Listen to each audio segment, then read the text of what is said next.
Olá novamente. Então hoje nós vamos complementar a- o trabalho que a gente tem feito em cima do estudo dos sólidos com alguns exercícios, certo? Relacionando assim alguns conteúdos a mais que já foram revisados, já foram trabalhados aqui também, certo? Mas vamos primeiramente à nossa habilidade da BNCC. Resolver elaborar problemas que envolvam o cálculo do volume de recipiente cujo formato é o de um bloco. Resolver e elaborar problemas que envolvam medidas de volume de prismas e de cilindros retos, inclusive com o uso de expressões de cálculo em situações cotidianas. Antes de tudo, a gente tem que relembrar algumas coisas, certo? Então a gente vai relembrar a respeito do cilindro. Cilindro.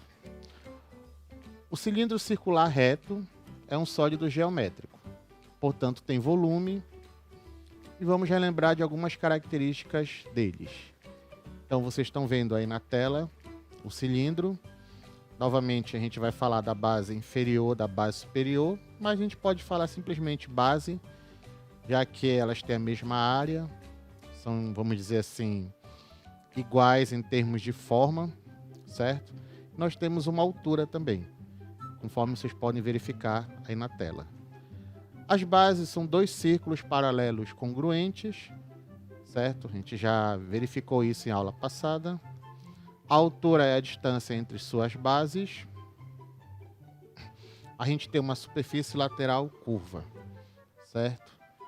Além disso, a base do cilindro é um círculo e a sua área é dada pela seguinte relação, certo? Como a gente já trabalhou a área do círculo em aulas anteriores. Então vamos relembrar que como se calcula o volume do cilindro, que é a área da base vezes a altura. Ou seja, a área da base é a área do círculo. Então a gente vai simplesmente multiplicar πr ao quadrado, que é a área do círculo, pela altura. Então esse é o nosso primeiro lembrete.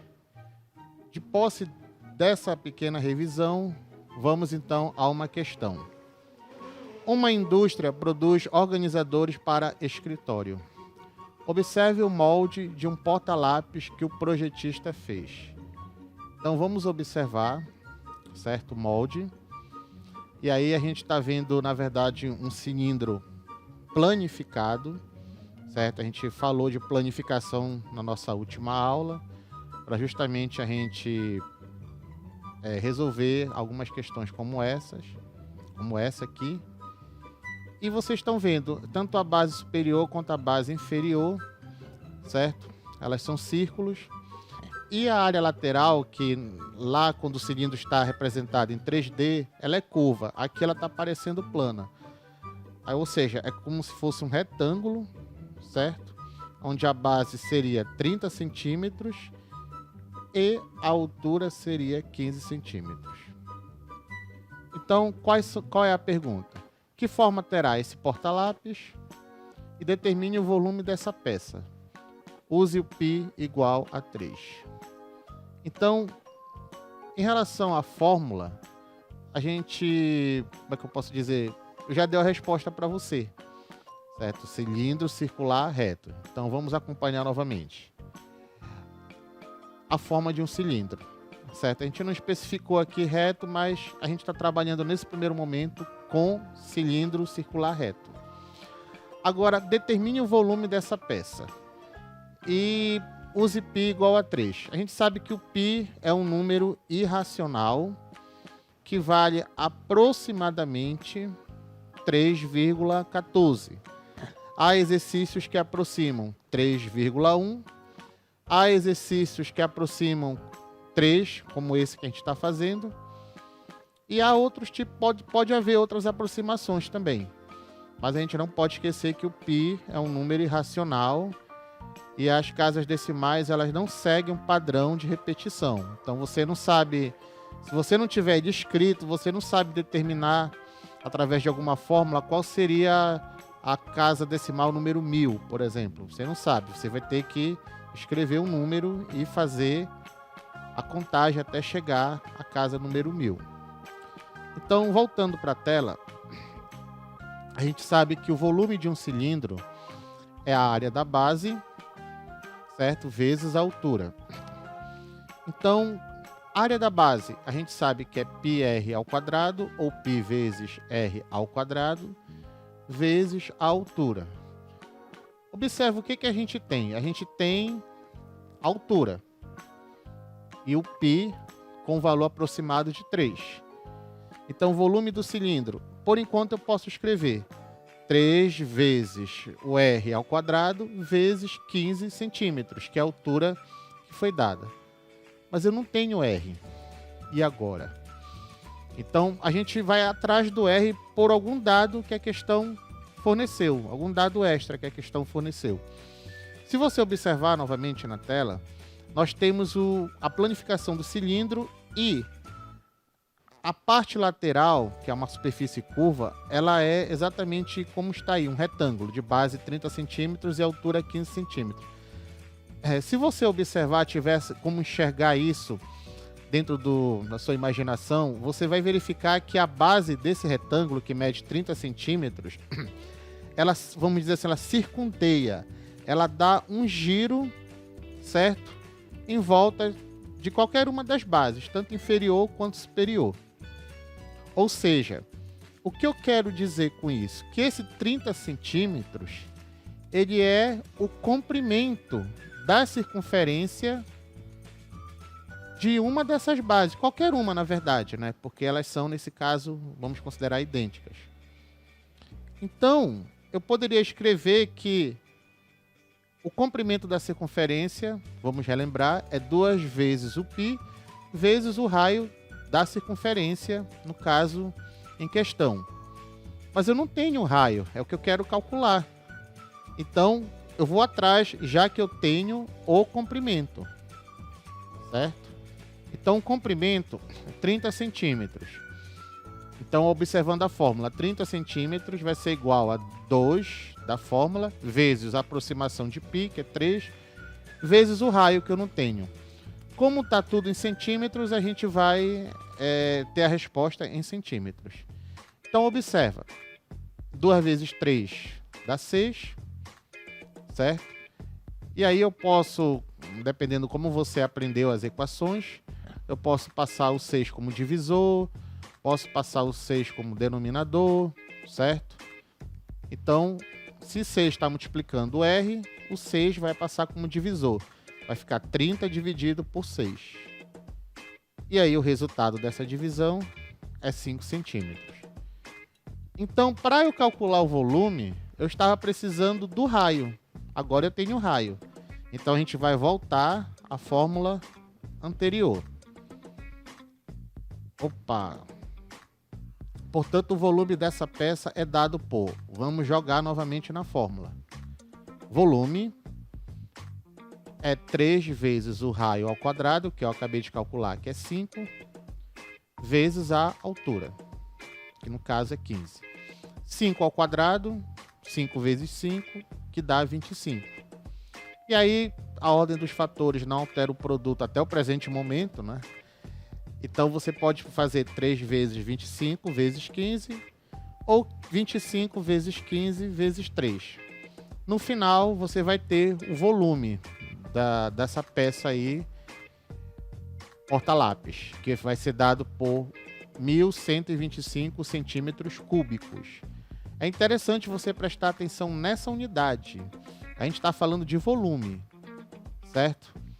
Quando a gente estava falando de área, a gente falava centímetro quadrado, metro quadrado, decímetro quadrado, milímetro quadrado.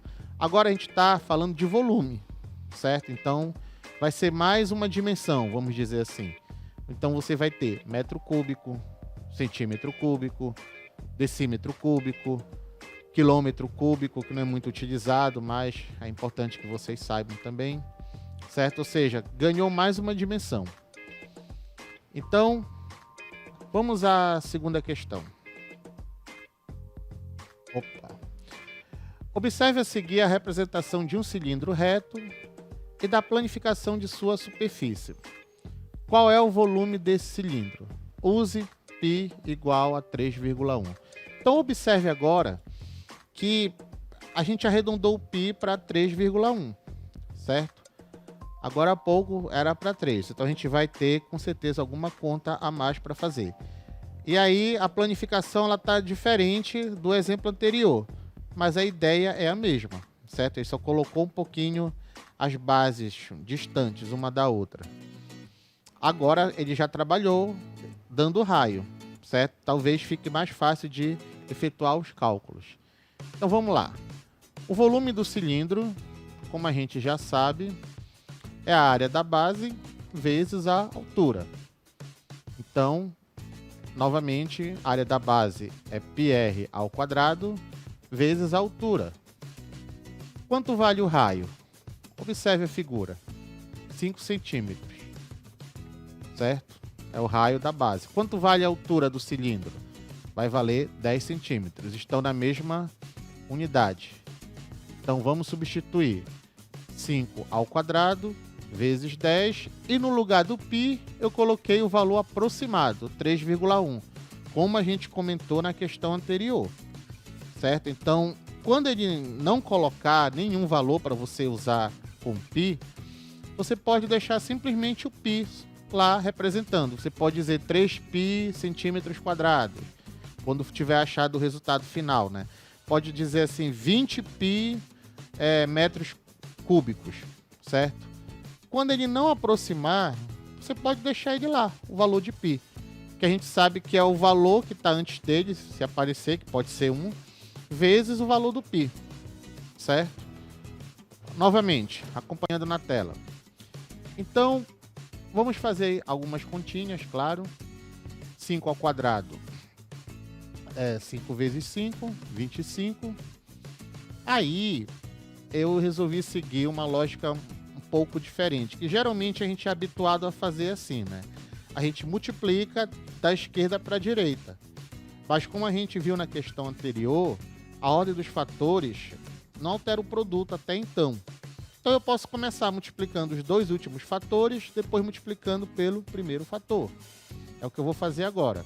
Acompanhe. Eu multipliquei 25 por 10. Depois, claro, dando 250. Eu peguei e usei uma regra prática que costuma vir em alguns livros, não são todos, mas do 6º ou do 7º ano, que é você tem um número decimal com a vírgula, multiplica por uma potência de 10, ou um número que termina em 0, ou 2 zeros, ou 3 zeros. Aí você anda a quantidade de casas decimais de acordo com o número de zeros, né? Você pode encontrar isso no livro do 6º ano, ou do 7º ano, às vezes. Então, vamos lá. 3,1 vezes 250 deu 31 vezes 25. Ou seja, eu andei uma casa para a direita, certo? E tirei um zero dali. Mas você pode simplesmente armar 3,1 vezes 250 e efetuar a multiplicação normalmente, certo? E aí, efetuando agora a multiplicação 31 vezes 25, eu posso fazer 30 vezes 25, certo? Pensar assim, que dá 750. Depois, 1 vezes 25, dá 25. E aí eu faço o somatório de 750 mais 25, que dá 775, como é volume, centímetros cúbicos. Não podemos esquecer a unidade.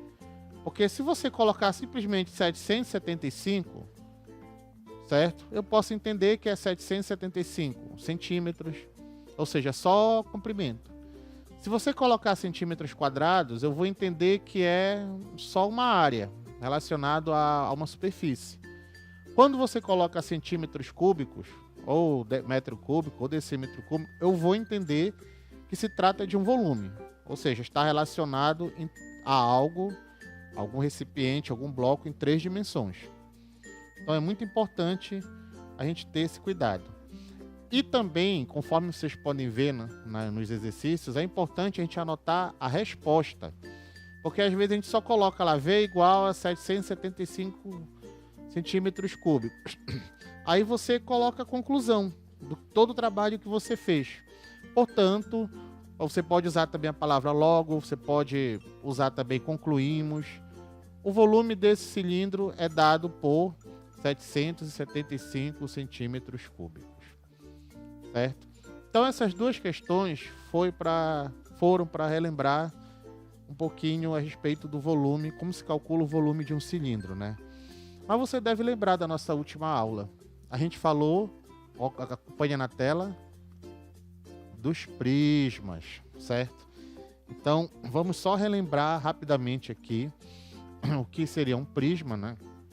Intuitivamente, vocês estão vendo aí 3 exemplos de prismas. Prisma reto, prisma oblíquo, prisma regular. Lembrando que o prisma regular que está aparecendo aí, ele é reto, e o prisma oblíquo, ele não é reto, certo? Então, o prisma regular, futuramente vocês vão estudar ele com mais afinco, com mais cuidado, com mais detalhe. Ele é todo prisma que tem as bases formadas por polígonos regulares, certo? De um modo geral, nós temos os seguintes elementos do prisma: aresta, face, que é uma base, nós temos as duas bases, nós temos a face lateral, certo? Então esse exemplo que eu estou dando para vocês é de um prisma reto de base triangular. Então vamos recapitular. Os prismas são sólidos do grupo dos poliedros, aqueles que têm apenas superfícies planas. Um prisma reto é caracterizado por ter duas faces paralelas formadas por polígonos idênticos, que são suas bases, e as demais faces formadas por retângulos, que são suas faces laterais. Em um prisma reto, as arestas, laterais são perpendiculares à base. Isso aí vai ser muito importante para a gente poder diferenciar do prisma oblíquo, que não vamos trabalhar, pelo menos agora no ensino fundamental. E aí, nós temos outros exemplos de prisma reto. Prisma triangular, você pode lembrar vários objetos aí que se relacionem com esses prismas. Prisma quadrangular, prisma pentagonal, prisma hexagonal. Novamente, como é que se calcula o volume de um prisma? Certo? O volume de um prisma reto, que é o nosso caso aqui. A gente tem a área da base vezes a altura. Parecido com um cilindro, certo? É o mesmo esquema, só que no prisma você vai ter polígonos na base, né? E no cilindro você tem um círculo.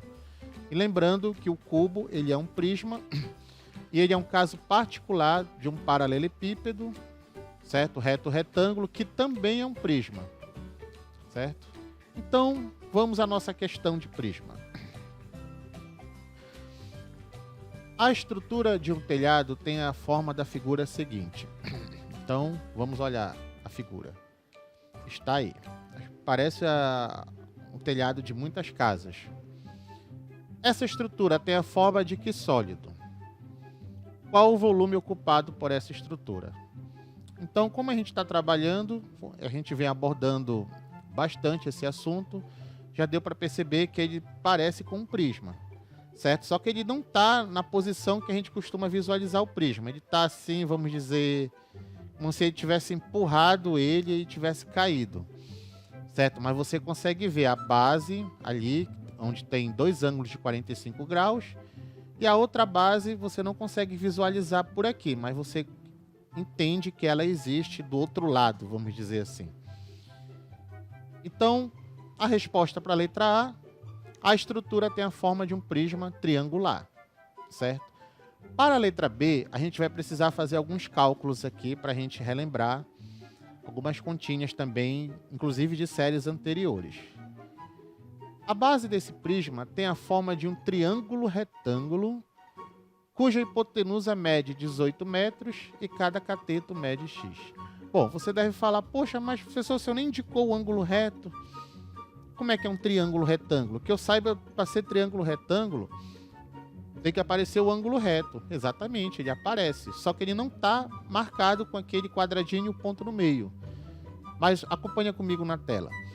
Onde aparecem dois ângulos de 45 graus, certo? São ângulos do triângulo que a gente está se referindo, do triângulo que está na base do prisma. E aí você lembra também que a soma dos ângulos internos de qualquer triângulo é 180 graus. Então acompanha comigo, 45 graus mais 45 graus dá 90 graus. Para aquele ângulo lá de cima, sobra quanto para dar 180 graus? Apenas 90 graus, certo? Então eu posso concluir que esse triângulo ele é retângulo. E a hipotenusa, que é o lado oposto a esse ângulo reto, mede 18 metros. Então, de posse desses dados, a gente tem como usar o teorema de Pitágoras. E aí você vai lembrar o teorema de Pitágoras. O quadrado, a medida do quadrado da hipotenusa é igual à soma do quadrado das medidas dos catetos. Falando de uma maneira mais prática, o quadrado da hipotenusa é igual à soma dos quadrados dos catetos. Cuidado para não confundir com o quadrado da soma, hein, que é outra coisa, certo? Vocês vão estudar, ou já estudaram isso no 8º ano. Então, x ao quadrado mais x ao quadrado, a gente soma tranquilamente, adiciona na verdade, né, 2x ao quadrado. E aí nós temos novamente aquele caso da equação. 2 está multiplicando x ao quadrado, ele passa como divisor. 324 dividido por 2 é igual a x ao quadrado. Dividindo 324 por 2, nós temos 162. Aí já bateu o medo, né? Porque 162 não é quadrado perfeito, não tem raiz quadrada exata. Mas a gente tem como calcular para ficar um valor junto com o radical. Acompanha. Vamos trocar aqui a igualdade. X ao quadrado igual a 162, da onde o x vai ser igual a raiz quadrada de 162. O pessoal que está estudando o 9º ano, que já viu, que já trabalhou a equação do 2º grau, vai perguntar, poxa, mas eu aprendi lá que é mais ou menos a raiz quadrada. Sim, só que a gente está na geometria. E na geometria a gente não trabalha com medidas negativas. Então a gente vai ficar somente com a parte positiva. Então, por isso que eu não coloquei mais ou menos, eu coloquei simplesmente raiz quadrada de 162. Mas observa, 162 eu posso escrever como 2 vezes 81, certo? E aí, usando a propriedade dos radicais, que você já deve ter estudado no início do 9º ano ou do 8º ano, 8º ano não, mas do 9º ano, você diz que a raiz quadrada do produto de dois números positivos, 2 vezes 81 nesse caso, é a raiz quadrada de 2 vezes a raiz quadrada de 81. E a raiz quadrada de 2 é um número irracional, então eu vou escrever dessa mesma maneira. Mas a raiz quadrada de 81 é 9. Então vai ficar a raiz quadrada de 2 vezes 9, que eu posso reescrever como 9 vezes a raiz de 2. Então, o que é esse x aí? É a medida de um dos catetos, certo? Que, na verdade, você vai ver que é a mesma medida para o outro, já que os dois ângulos da base do triângulo são idênticos, são congruentes, tem a mesma medida. Logo, esse triângulo ele é isósceles. Então, vamos lembrar o que é um triângulo isósceles. É quando dois ângulos têm a mesma medida. E aí, consequentemente, os lados, certo? Um dos lados de cada ângulo, eles são também congruentes, têm a mesma medida. Voltando para a tela. Então, cada cateto mede 9 raiz de 2 metros, no caso, né? Então, como é que a gente calcula a área da base desse prisma? Que vai ser a área do triângulo retângulo que a gente está falando, que está todo branco ali, destacado, né? E aí a gente vai lembrar novamente. Como é que se calcula a área de um triângulo retângulo? É o produto dos catetos dividido por 2, certo? É específico para triângulo retângulo. Aí você multiplica 9 raiz de 2 vezes 9 raiz de 2, aí o resultado você divide por 2. Lembrando que eu posso novamente trocar os fatores. 9 vezes 9 dá 81. Raiz de 2 vezes raiz de 2 vai dar a raiz quadrada de 4, que você vai tirar a raiz quadrada de 4 e vai dar 2. Então vai ficar 81 vezes 2 dividido por 2. 81 vezes 2 dá 162, dividido por 2, 81 metros quadrados. A gente está falando da área da base. Mas de posse da área da base agora, a gente pode calcular o volume, certo? Dessa estrutura. Então, vamos agora finalmente calcular o volume da estrutura, que na verdade é um prisma retangular. Então, vamos lá. Lembrando que o volume de um prisma é a área da base vezes a altura. A área da base a gente acabou de calcular, certo? A gente pode retornar aqui, certo? Tá aqui, vocês podem ver, 81 metros quadrados, depois de todo esse cálculo, relembrando alguns conteúdos que a gente já trabalhou. Então, 81 metros quadrados vezes 10 metros. Olha só a relação. 81 vezes 10 vai dar 810. Metro quadrado vezes metro, vamos trabalhar assim, vai ficar metro ao cubo. Certo? Antes se trabalhava análise dimensional nas escolas, mas hoje em dia já não se trabalha mais. Mas é importante a gente entender, como se fosse a área vezes a altura, vai gerar 3 dimensões. Voltando para a tela, o volume do prisma, então, é dado por 810 metros cúbicos. Certo? Então, vocês viram que essa questão do prisma, ela envolve conteúdos já trabalhados em outras aulas, certo? Aulas anteriores. Então, nem sempre as questões elas vão ser diretas. Olha, calcule o volume de um prisma. Está aqui a área da base, está aqui a área da altura. Não, elas vão geralmente fazer esses rodeios, de modo que você busque meios que geralmente são outros conteúdos, conteúdos que você já viu em séries anteriores, para poder achar esses resultados, certo? E matemática ela é isso, ela é um constante estudo do que a gente aprende em sala de aula. Não é só observar o que está lá, eu aprendi. Mas em séries posteriores você vai precisar daquele conhecimento. Então é sempre importante a gente estar lendo o livro, como a gente lê os gibis, as histórias em quadrinhos, para não perder o costume de buscar conteúdos anteriores, relembrar algumas fórmulas, relembrar algumas relações e assim sucessivamente. Então, nossas considerações finais de hoje, acompanha na tela comigo. Os cilindros são sólidos do grupo dos corpos redondos, ou seja, aqueles que têm superfície arredondada. O volume de um cilindro é calculado multiplicando-se a área da base, a base é um círculo, só relembrando também, pela altura. Ou seja, πr ao quadrado, que é a área do círculo, vezes a altura. Temos que lembrar também que os primas são sólidos do grupo dos poliedros. Poliedro você já estudou no 6º ou no 7º ano. Aqueles que têm apenas superfícies planas. Aí você pode também se aprofundar, observar um pouquinho os poliedros de Platão, certo? Como eu falei, revisem lá em conteúdos anteriormente estudados, em séries anteriores. Isso é muito importante para o aprimoramento do conhecimento de vocês. Em um prisma reto, as arestas laterais são perpendiculares às bases, justamente para diferenciar ele do prisma oblíquo, não é? E o volume de um prisma reto é dado por área da base vezes a altura, certo? Dependendo do polígono que está na base, a gente vai ter uma área diferente. Se for um quadrado, eu vou calcular a área do quadrado. Se for um triângulo, eu vou calcular a área de um triângulo. Se for um hexágono, eu vou calcular a área de um hexágono. E, novamente, as referências para vocês, em tela, para vocês se aprofundarem, certo? Eu tenho usado ultimamente as mesmas referências, justamente para seguir uma linha de raciocínio.